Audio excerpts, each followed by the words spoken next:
Good day. My name is Nosan Armanda and I'm here to present my paper entitled Paternal Absence, Female Protagonists and the Archaic Mother in Joko Anwar's Satan's Slaves and Impetigore. The post-Reformation brought new ideas, ideology, and technology. It was MTV, Internet, Friendster, not-so-smartphone, media oligarch, and the revival of Indonesian films. As described by Kusumariati, Pramadita, and Pangastuti, there was a shift in ideology that caused waves in the narratives in many cultural texts, including and especially films. That shift was shown in how women are represented both in the industry and in the film content. The rise of women producers and directors in an industry that used to be dominated by male patriarch figures was one of the evidence. So some of these women, namely Mira Lesmana and Nan Agnes, was part of a new cinema movement in post-reform Indonesia who directed the omnibus film Kul Desak in 1998. As Intan Paramadita wrote about these young filmmakers, not only are they privileged with cosmopolitan perspectives in the world, but they are also exposed to the global flows of images that started to proliferate in the 1990s with the emergence of satellite TV. This is also the generation that grew up watching mainly Hollywood films. Cosmopolitanism played a big role in the production mode of their collaborations. The new ideas brought by Indonesian scholars abroad, the internet, and the return of lost Indonesian cult films, for example, have opened the door to a deterritorialized world of globalization. Deterritorialization is the loss of natural relation of culture to geographical and social territory, or in other words, a collective imagination of cultural texts in a world of data. For me personally, one particular director stood up in the deterritorialized realm, Joko Anwar.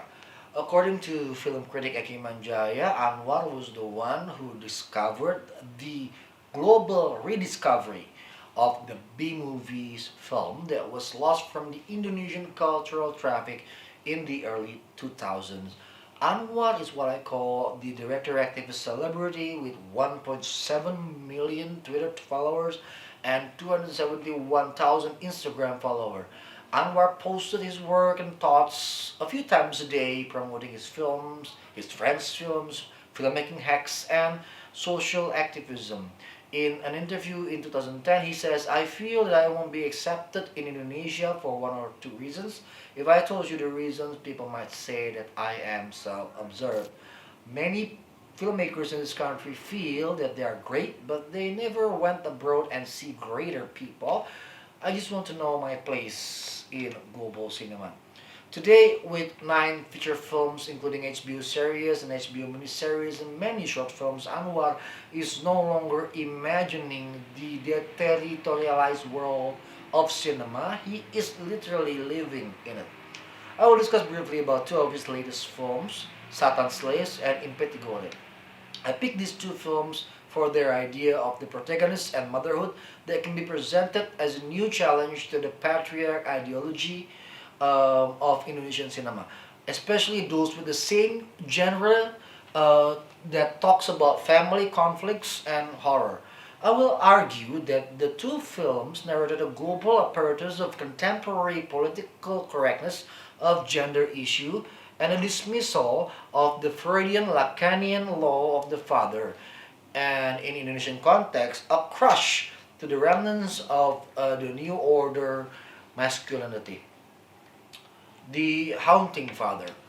Jacques Lacan, the French psychoanalyst, stated that language is the beginning where a child is entering the symbolic order, where the child learned the law of the father and therefore started to internalize how to desire within that law, thus begin the process of separation from the mother.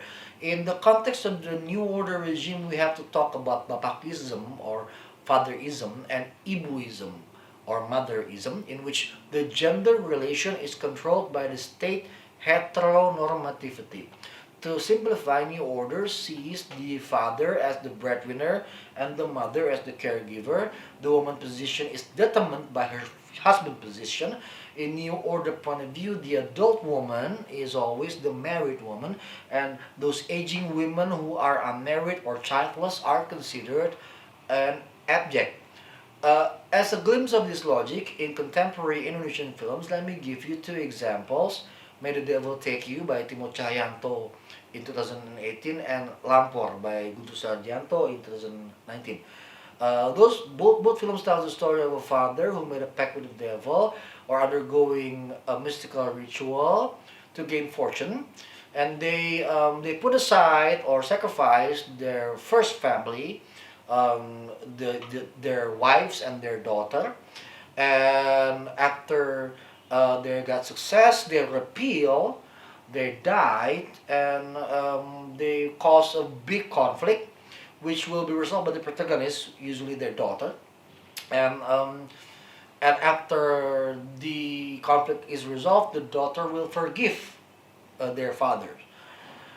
Um, though both films have female protagonists, but also have the stereotypical bad woman, either social climber or adulterer. And both compared good mother and bad mother. Good mother is forgiving, loving, altruistic. Bad mother, beautiful, cunning, ambitious. Though the father died, his good deeds or spirits prevailed and forgiven, no matter how big the problem he had caused. Meanwhile, in Joko Anwar's film, when a father dies, a father dies. Paternal absence. In Satan's Slaves, the story revolves around Rini, played by the actress Tara Basro, and her three younger siblings who are struggling to live on their own after the death of their mother. Their father has to work to the city because they are living in debt. Their deceased mother was a former diva, and since she was dying, strange things happened. After her death, supernatural things started to appear more and more, and just near the end, after their grandmother died in the well and the protagonist's love interest died while delivering a message of truth to the protagonist, the film later revealed that their mother has a pact with the devil and its sect in order to have children, and she has to give her last child to the devil when he or she is 7 years old.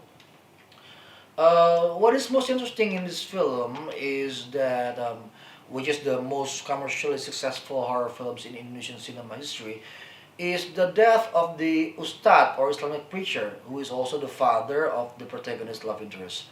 In the New Order era, a horror film must depict the presence of religious agent as the Deus ex machina in resolving the problem with supernatural power, something that has been missing since the production of Jelangkung, uh, directed by Rizal Mantovani in 2001. In Jelangkung, the shaman died attempting to cast the demon. Other film, the newest film Lampor, the supernatural creature is also taking the shaman. Although both films do not put religious agents as the Deus ex machina, both films are still in line with the logic of the New Order regime to punish the blasphemous whose beliefs are outside the state-approved religion, in this case, the shamans. Only in Satan's Slaves, a religious preacher, is depressed, losing faith because he lost his son and killed by the living dead. This narrative, exactly this one, is an absolutely barbaric statement to divide the law of the father of the new order. Anwar last film before the COVID pandemic is Impetigore, a story about Maya, whose real name is Rahayu, again played by the actress Tara Basro, who, after almost being murdered, finds out that she got an inheritance in her home village of Harjosari. With her friend Dini, she goes to the village to claim that inheritance, and when she got there, she realized that the village has been cursed because the former head of the village who's also a dalang or Japanese puppet master, Ki Donowongso, has used black magic in order to save his skinless daughter, Rahayu, the protagonist. Since that day, all the babies who was born in the village was skinless. The backstory is rather long and has to be told through a trans moment of the protagonist, and it contains a lot of twists of the story. The first patriarch in the film is Kidonom's father, who had an affair with his servant Nimisni. Nimisni had a son of wedlock named Saptadi, but chooses to be loyal to the family of her master. But then Dono also marries Nisinta, one of the most beautiful girl in the village. Dono also is impotent, and Shinta had an affair with Saptadi. The affair causes Shinta to be pregnant, and Nimisni used her black magic to abort Shinta's pregnancy and to make her son forget his lover.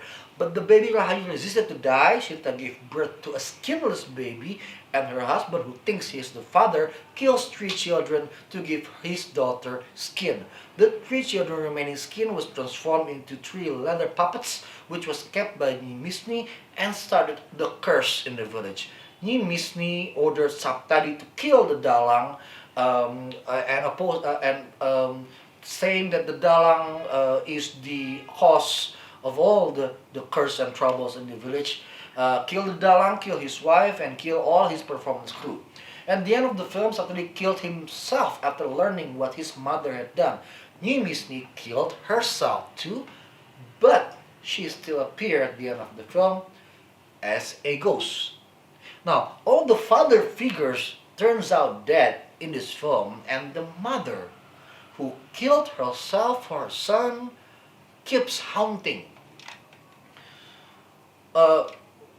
Female protagonist and the haunting archaic mother. The protagonists of both films are female with different characteristics and different backgrounds.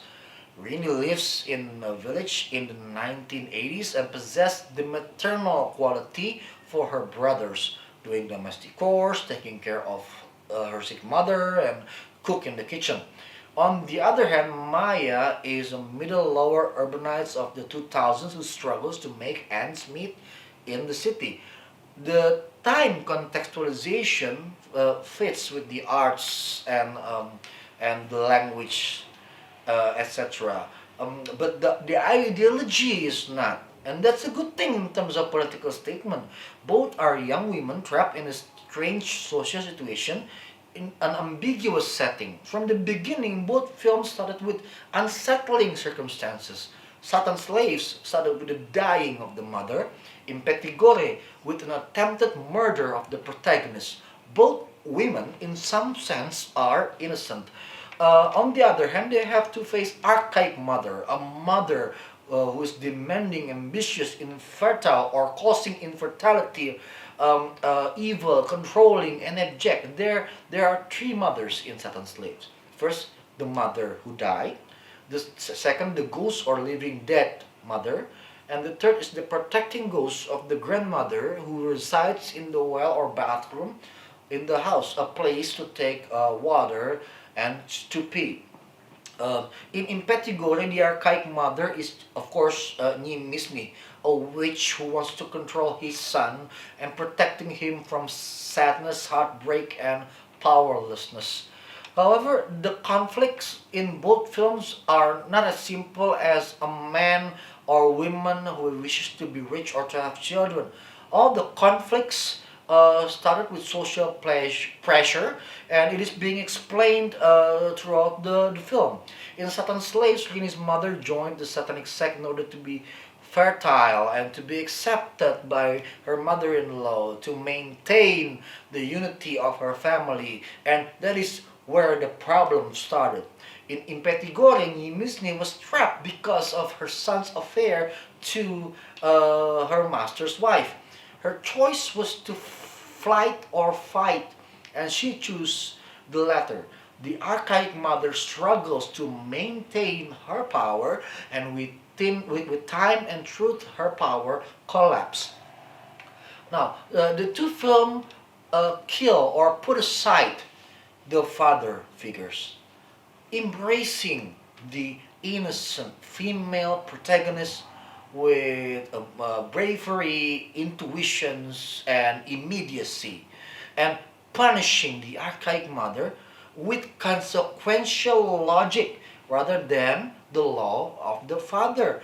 And conscious and this narrative comes from a male director who emerged in post-war Indonesia and conscious of the global trends of political correctness toward women movement.